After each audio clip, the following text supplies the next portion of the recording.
Melay, botong-boto kay Paulo para sa amiga na si Kim Chiu.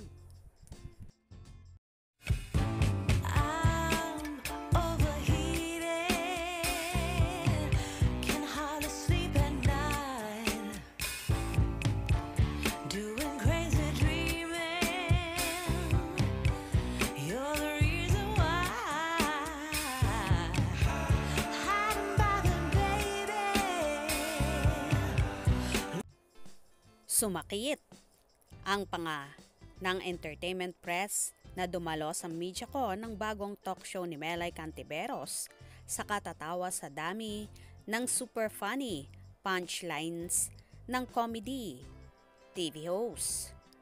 Napaka-natural at effortless daw magbitaw ng mga nakakatawang sagot nitong si Melay at talaga namang kahit wala ka sa mood ay mapapangiti ka once bumuka ang bibig niya.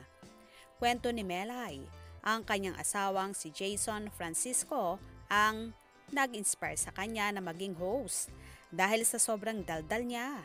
At nakita rin naman ni Direk Laurenti Jogi ng head ng Star Magic at Business Unit Head ang potensyal at kakayanan ni Melay na mag-host at magpatawa. Kaya naisip niyang bigyan ito ng sariling talk show na para sa mga Bisaya, ang Kwan on One. At dahil more of Visayan language ang gagamitin sa show, mga celebrities din na kapwa Bisaya ni Melay ang mga magge-guest tulad nina Kim Chiu sa pilot episode, Maymay Entrata, Christian Bables, Veveris Cleto, Ann Salvacion, and yes, si Tito Boy Abunda. Pero ani Melay, pakaabangan ang episode nila ni Kim Chiu dahil may sinabi raw doon ang kanyang amiga na talagang hinangaan niya sa kaibigan. Ayaw pang mag-share ni Melay kung napag-usapan nila ni Kim si Paulo Avellino na bagong nalilink sa aktres. Pero when asked kung boto ba siya kay Paulo para kay Kim at isa rin ba siya sa mga kinikilig sa mga eksena ng dalawa sa What's Wrong with Secretary Kim, lalo na sa napakaraming kissing scenes ng mga ito. Ani Melay, sino ba namang hindi kikiligin sa Kim Pao?